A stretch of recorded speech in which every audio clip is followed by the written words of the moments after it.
दोस्तों, food with life में आपका हार्दिक स्वागत है। इस चैनल के इंट्रोडक्टरी वीडियो में हमने रॉ फूड यानी वेजिटेबल्स और फ्रूट के साथ जुड़े आत्मिक और आध्यात्मिक पहलू पर बात की थी। आज हम इसी विषय में थोड़ी और बात करेंगे। हिंदू धर्म दर्शन के अनुसार पूरा विश्व चेतनामय है, यानी जगत की हर एक वस्तु में चेतना होती है। चेतना का स्तर सब में अलग अलग होता है। वनस्पति में भी चेतना होती है, लेकिन वह चेतना मनुष्य की चेतना से अलग होती है। वह थोड़ी प्राथमिक स्वरूप की होती है और भावनात्मक स्तर पर सक्रिय होती है। हिंदू शास्त्रों में पेड़ पौधों की पूजा प्रार्थना की बात कही है और उसकी विधियाँ भी बताई है। इसके पीछे बहुत गहरा कारण है, इसे समझना जरूरी है।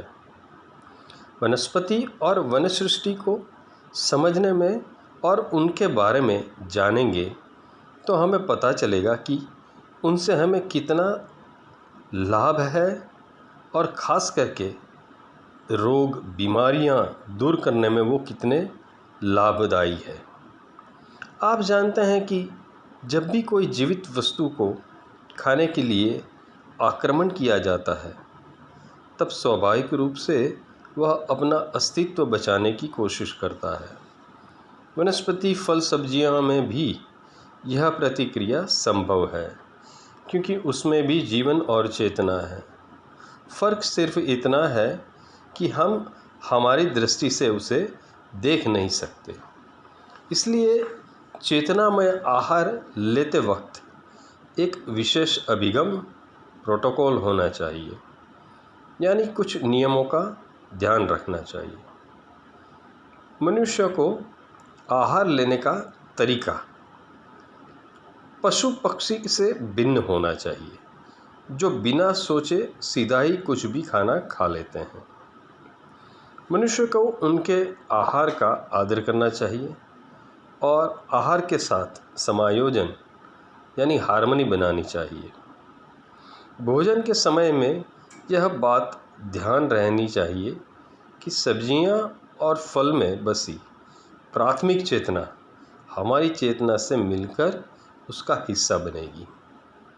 इस कारण हमें ध्यान रखना चाहिए कि दोनों की चेतना में क्लैश या कॉन्ट्राडिक्शन ना हो।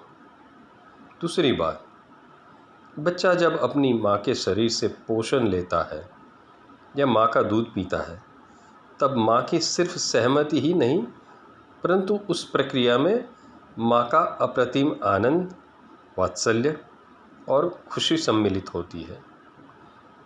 इसके कारण माँ का दूध सिर्फ जैविक द्रव्य नहीं रहता, बल्कि जीवन अमृत बन जाता है।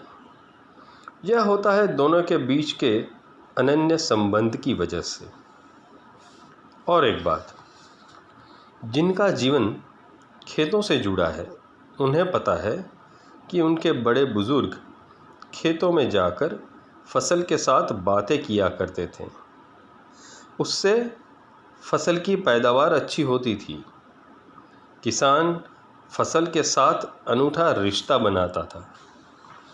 इन बातों को ध्यान में रखते हुए हमने सब्जियां, फलों को आहार में लेने से पहले हमारे और आहार के बीच में एक संबंध स्थापित करना चाहिए, ताकि आहार भक्षण की पूरी प्रक्रिया प्रेममय, सौहार्दपूर्ण और वात्सल्यपूर्ण बनी रहे। इस तरह से पाया गया आहार हमारे देह को जीवन, सुख और आरोग्य प्रदान करेगा। इसके लिए हमें क्या करना चाहिए, आइए स्टेप बाय स्टेप समझते हैं। सबसे पहले सब्जी मंडी में सब्जी फल लेने के लिए जाए, तब बड़े प्यार और उत्साह भरे मन के साथ जाए। जब भी सब्जियां, फल घर पे लाए, घर के सभी सदस्य उस पर थोड़ा ध्यान दें। ज़्यादातर लोग सब्जी, फल, अनाज के ऊपर दृष्टि तक नहीं करते। यह उपेक्षा ठीक नहीं है। घर के सदस्य सब्जियां, फल अलग करने में, सफाई करने में, धोने में और फ्रिज में रखने तक जैसी प्रक्रिया में जितना हो सके अपना सहयोग दें। इसी तरह सब्जियां फल काटने में, सजाने में, संवारने में सभी सदस्य हो सके इतना अपने आप को इन्वॉल्व करें। सब्जियां फल के प्रति मित्र भाव बनाएं और भाव बनाएं कि आप उसका अस्तित्व मिटा नहीं रहे बल्कि ट्रांसफॉर्म कर रहे हैं। अपने अंदर उन्हें समाहित कर आपका हिस्सा बना रहे हैं। यह भाव जितना गहरा बनेगा उतना आपका शरीर लाभान्वित होगा।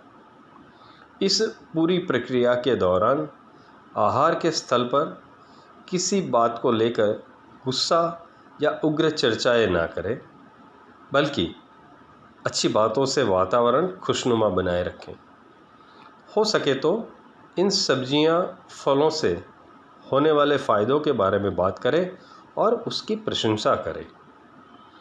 जिस किसी सब्जियां फलों को औषधि के रूप में लेते हैं उन्हें तो विशेष रूप से प्यार और आदर करें।